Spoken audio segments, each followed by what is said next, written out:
Eu queria que você abrisse a sua Bíblia no Evangelho de Jesus, segundo narrou Lucas, no capítulo de número 22, nós vamos ler a partir do versículo 54.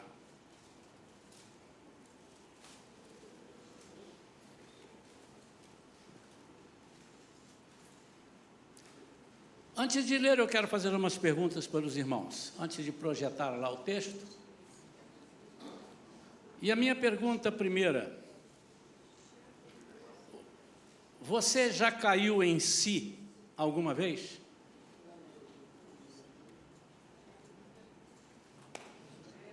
Caiu em si. O que aconteceu quando você caiu em si? Você se arrependeu de algo? Ou apenas caiu em si, reconheceu e continuou a fazer a mesma coisa? Alguém já achou que você faz parte de um processo, mas na verdade você viu que não faz? As pessoas pensavam que você fazia parte. Nós estamos trabalhando isso, né? Hoje os irmãos oraram aqui, nós vamos trabalhar. Alguém achou que você era pertencente, e você viu que não era.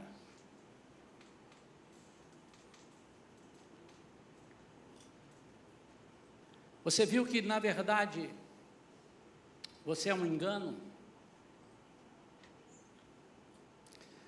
Você já teve alguma situação real que, no fundo, apenas demonstra aquilo que você sempre foi?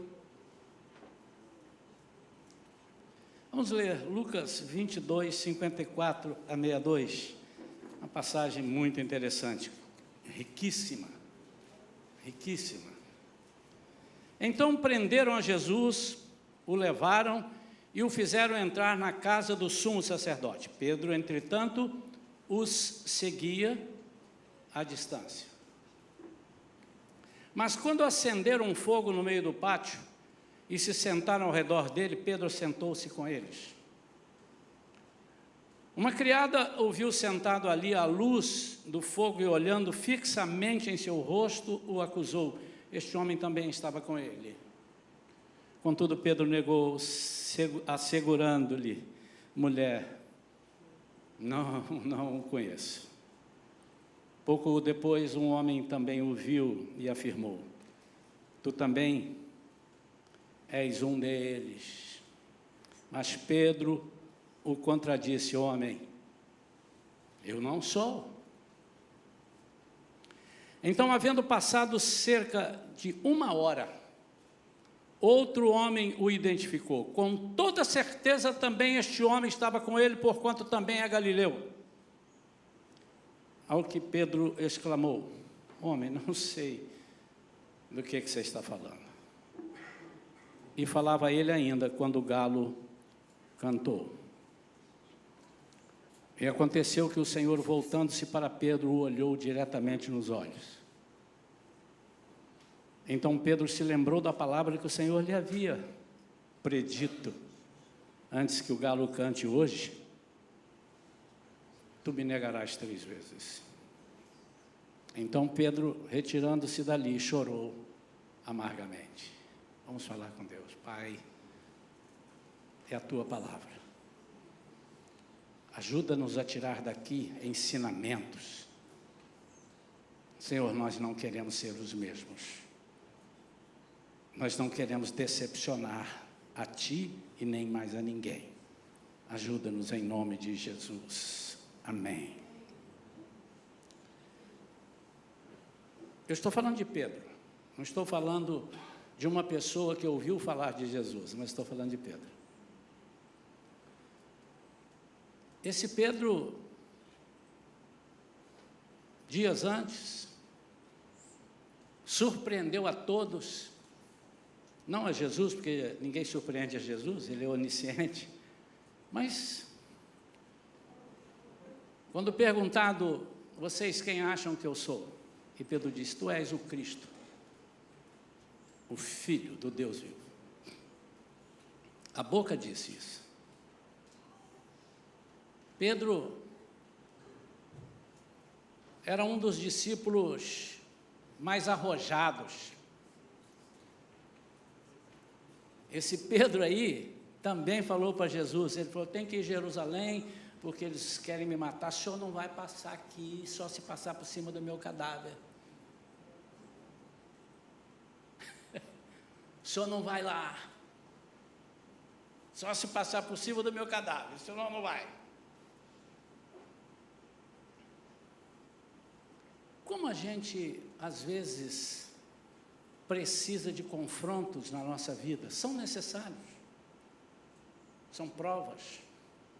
Por exemplo, um aluno na sua escola, estudando, chega um determinado dia do mês, ou não sei como é que está hoje, mas prova, semana que vem, prova, dia tal. Você é provado para quê? Para confrontar o seu conhecimento. Eu preciso confrontar, para saber se você conhece mesmo, para que eu te dê um diploma depois. Você agora é engenheiro, você agora é médico, e você precisa ter convicção do que é ser um engenheiro e ser um médico, advogado, um professor, um filósofo.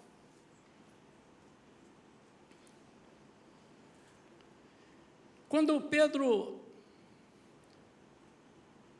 percebe que Jesus foi levado, ele vai seguindo a distância, os homens que o levaram, e obviamente a ele, e fica de longe.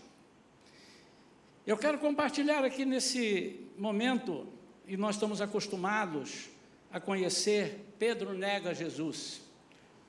Eu quero tirar dessas 3 negativas, eu vou chamar de 3 confrontos. Eu quero tirar daqui a sinceridade de Pedro de todo o coração, como nunca talvez ele tivesse feito. Eu não estou tirando aqui, dizendo que a Bíblia está errada quando diz que Pedro negou Jesus, que não sei o quê. Não. Eu quero abordar por outro ângulo. O primeiro confronto, quando uma criada o acusou, este também estava com ele. Versículo 56. Estava com ele. Alguém já disse para você, eu sei que você estava com Jesus. Eu tenho visto você estar com Jesus. O que leva uma pessoa a dizer para você que você está com Jesus?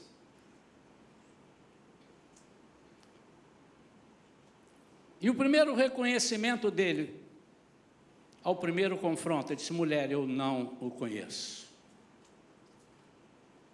Aqui, a Bíblia me mostra que muitos de nós, em dado momento, caminhamos tanto na igreja, trabalhando às vezes nós trabalhamos tanto que não temos tempo de conhecer Jesus, trabalhando na igreja. Às vezes nós somos tão ativistas que não temos tempo de conhecer a Bíblia, de conhecer Jesus. Ele está reconhecendo, realmente eu não conheço. Obviamente você vai dizer assim, pastor, mas aqui, ele está dizendo, eu não conheço para fugir da morte. Ok, eu estou pegando isso, é uma licença poética que eu estou usando para que eu possa trazer a minha, não estrague a minha pregação. Eu não o conheço. Realmente, ali ele estava dizendo, eu não conheço, não é possível que eu possa conhecê-lo. A atitude que eu estou tomando, eu não o conheço. Muitas vezes, amados, nós vestimos uma roupa de crente, e isso não tem nada a ver com a roupa literalmente, embora algumas pessoas achem que a roupa de crente é assim, assado. Nós não pegamos em usos e costumes, só ensinamos que nós temos que nos vestir com decência, né? Nada que possa tirar o foco de Deus para você, né? Mas enfim, roupa de crente, linguajar de crente. Às vezes nós temos condutas externas, mas no fundo não conhecemos Jesus.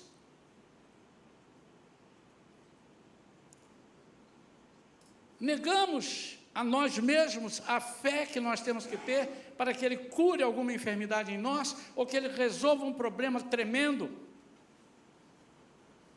Desconfiamos de que Ele pode fazer, embora possamos dizer, Deus pode todas as coisas. Em sã consciência, se eu te perguntar o que é que Deus pode fazer, você vai dizer para mim, tudo. Deus é capaz de fazer qualquer milagre, você diz, com certeza. Mas nós não o conhecemos quando negamos a Ele dentro de nós, quando nós caímos, quando você cai em si, quando eu caio em mim, quando nós caímos em nós, quando nós fazemos um exame de consciência e diz, não é possível, eu achei que conhecesse, mas eu não conheço. Quando Deus fala sobre Jó, conhece meu servo Jó? Homem fiel, falando com Satanás, homem fiel, valoroso, desvia-se do mal, temente a Deus, Deus falando dele. Mas lá na frente, depois que passa todas as provações, ele conhece verdadeiramente a Deus. Ele disse, antes eu conhecia Deus de ouvir falar, mas agora os meus olhos o veem. E ele não tinha visto Deus. A Bíblia não dá conta de que, aliás, ninguém viu a Deus. Moisés que vê, ele percebeu, você vai ver de costas, senão você vai morrer. Meus olhos o viram, contemplaram. Primeira coisa, meu amado e minha amada, que eu queria que você, no seu lugar, com toda sinceridade, não a mim, mas a Deus, você reconhecesse, se você não o conhece verdadeiramente. Você disser, Senhor, eu não conheço. Por quê? Porque Ele vai se apresentar a você. Segundo confronto, pouco depois um homem o viu, está no versículo 58, um homem o viu e afirmou, tu também és um deles. E Pedro disse, homem, eu não sou um deles. Eu não sou pertencente a esse corpo. Não é possível que eu seja.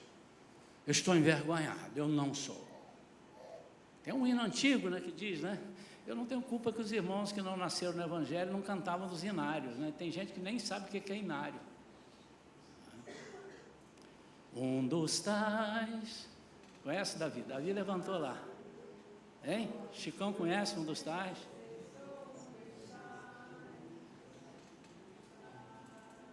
Sou um dos tais. Cadê a turma? Isso é igreja com cultura, irmão.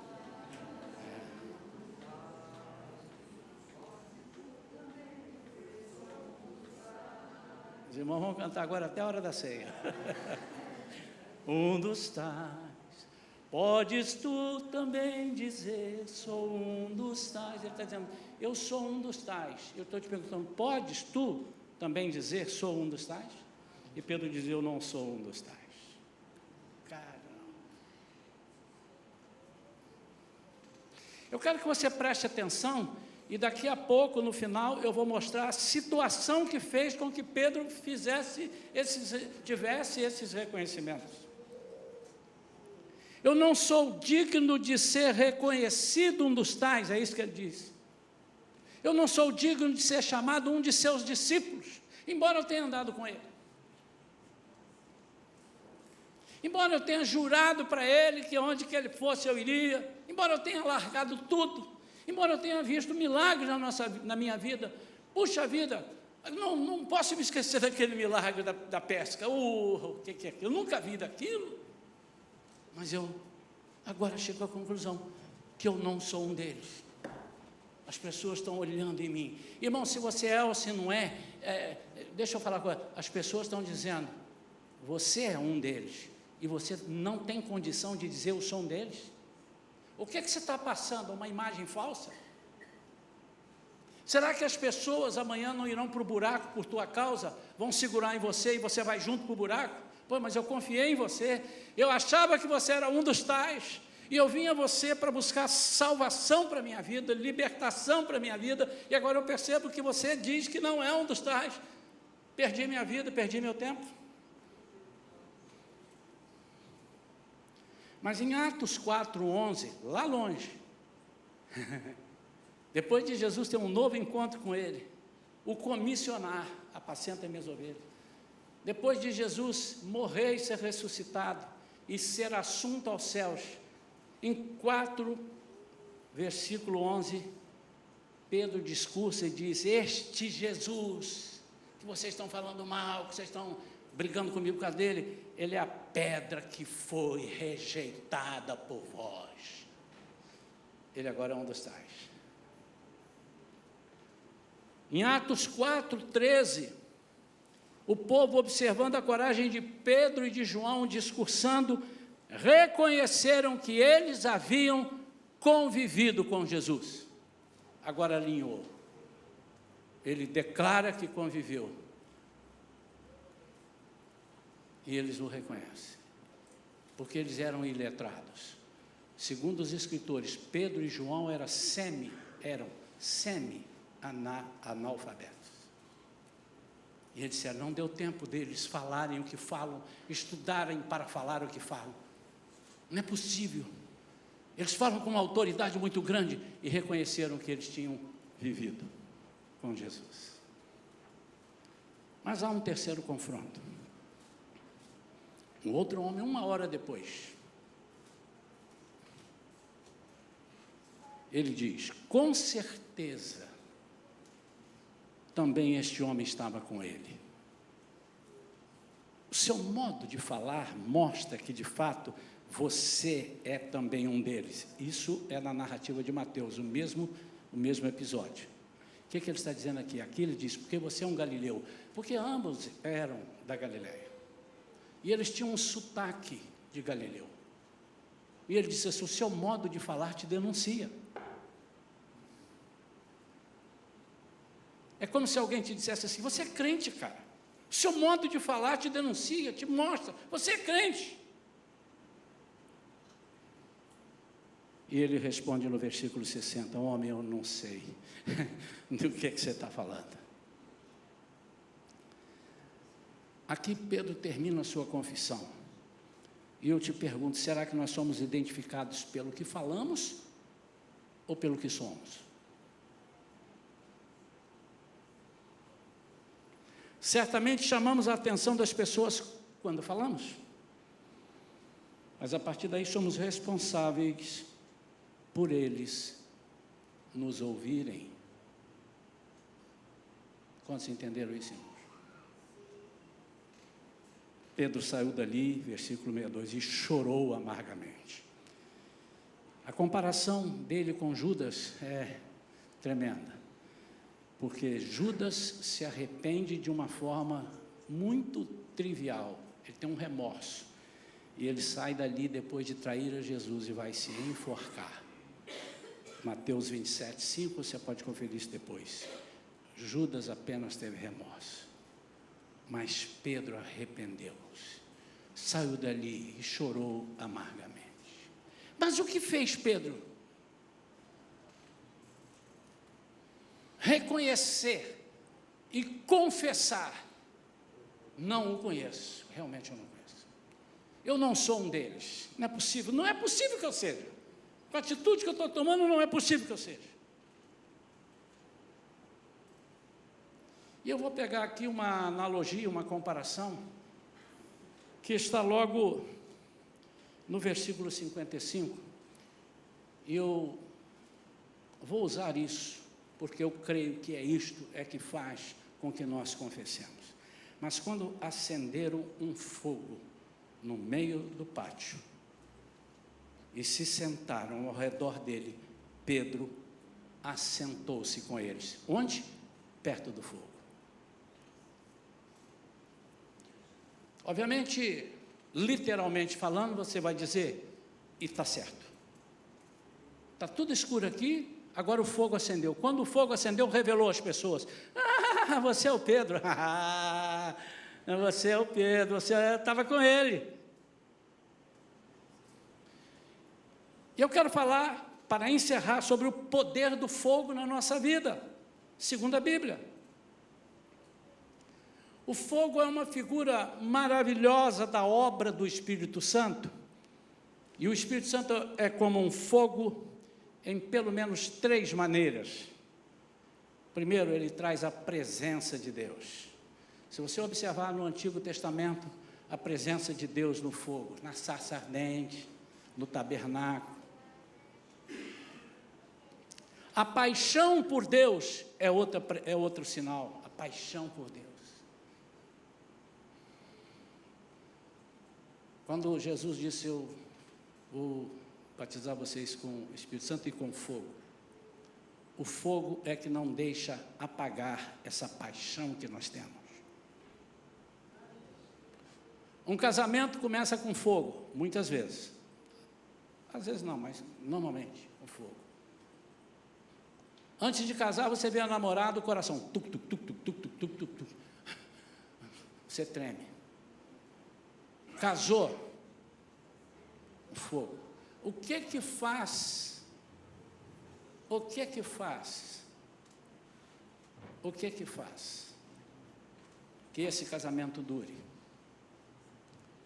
É esse fogo do Espírito, ou seja, a presença dele e a paixão de Deus no amor. É você entender que você assumiu um compromisso e vai até o fim por aquilo, porque tem um propósito, você tem desejo, nada vai te tirar do caminho. Essa paixão por Deus é mais ou menos isso, é muito mais que isso. Mas foi apenas uma comparação que eu quis fazer, para que você entenda que muitos crentes chegam apaixonados por Deus, choram, pulam, mas daqui a uns meses nem choram nem pulam, aliás, nem ficam em pé, quando todos estão em pé. E a terceira maneira é a pureza de Deus, porque o fogo faz isso. Quando nós passamos pelo fogo, nós somos purificados. O ouro, ele fica mais valioso quando ele passa pelo fogo, porque as impurezas são tiradas. E eu digo que o fogo ali mexeu com a vida de Pedro. Quando ele estava próximo ao fogo, irmãos, eu estou usando uma licença poética. Não foi uma fogueira ali no meio que fez com que Pedro, mas ele foi, graças àquela fogueira, reconhecido por 3 pessoas. Antes ele estava na obscuridade. Queridos, às vezes nós caminhamos 30, 40, 50 anos na obscuridade. As pessoas sabem, as pessoas às vezes nos veem com a Bíblia na mão, mas nós não podemos dizer, eu conheço a Jesus. Apóstolo Paulo, num dos seus versículos memoráveis, ele disse, eu sei em quem tenho crido. Em outras palavras, ele disse, eu conheço aquele em quem creio.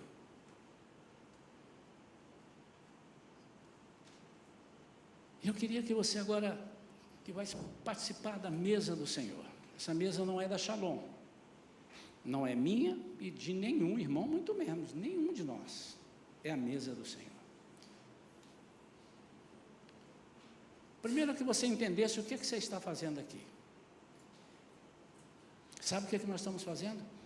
Nós estamos experimentando as bodas do Cordeiro com Ele lá no céu. Vai ser assim.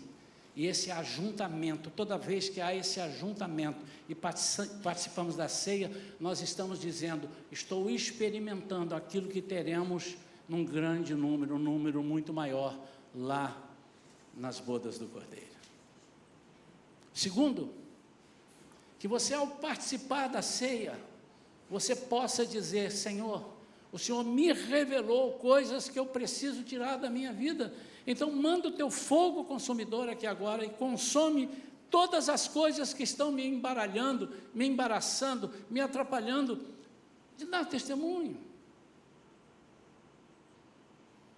E terceiro, que quando você vem à ceia do Senhor, você está declarando, eu pertenço a este corpo. E esse corpo e esta igreja é a mesma coisa. A igreja do Senhor é o corpo do Senhor. Por que eu tenho base para falar isso e os irmãos conhecem? Porque ele diz que ele é o cabeça. E cabeça refere-se a corpo. Nós somos o corpo, ele é o cabeça da igreja. Se Cristo é o cabeça da igreja, nós somos o corpo, nós pertencemos a esse corpo.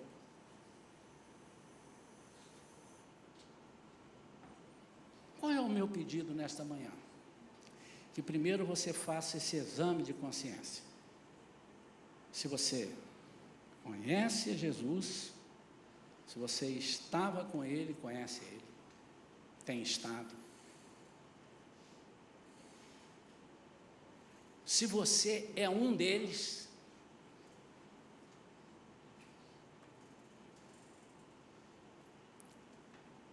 a igreja é o único lugar que não exige, por exemplo, se alguém quiser ir ali no clube, no country, por exemplo, ou um outro clube, no Rio Cricket, para você entrar lá, você tem que ser autorizado, você tem que ser sócio lá, ou convidado por alguém.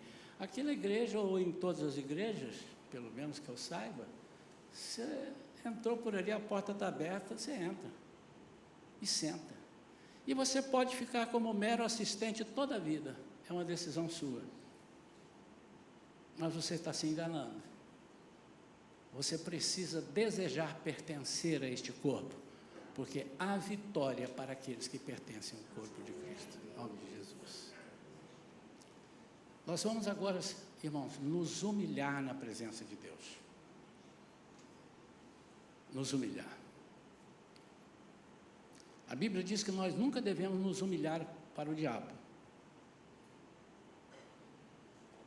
Nós devemos subjugá-lo com o poder de Deus.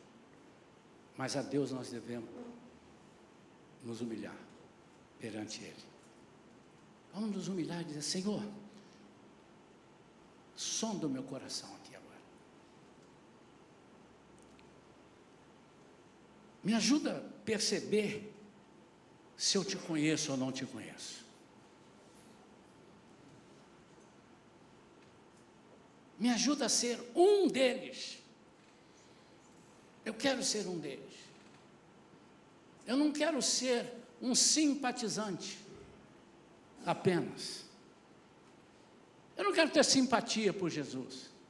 Eu não quero respeitar Jesus. Tem pessoas que passam em frente a uma igreja, normalmente em frente à igreja católica, e fazem lá um sinal e tal, um respeito. Ele pode ser o pior. Eu já vi gente falando palavrão, andando assim na calçada, ali perto do Campo São Bento, tem uma igreja ali, Porciúncula, que chama, né, eu acho?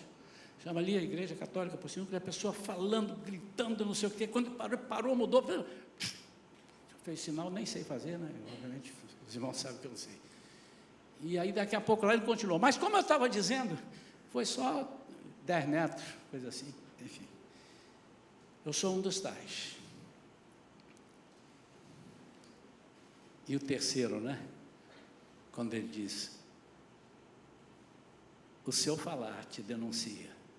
Você fala igual a ele. Senhor, eu quero falar igual a ele. Eu quero que as pessoas me perguntem na rua: vem cá. Você é crente? Todas as vezes, ou quase todas as vezes, eu não me lembro de fazer isso que eu vou fazer agora, falar agora. Mas normalmente eu digo: por que você está me perguntando?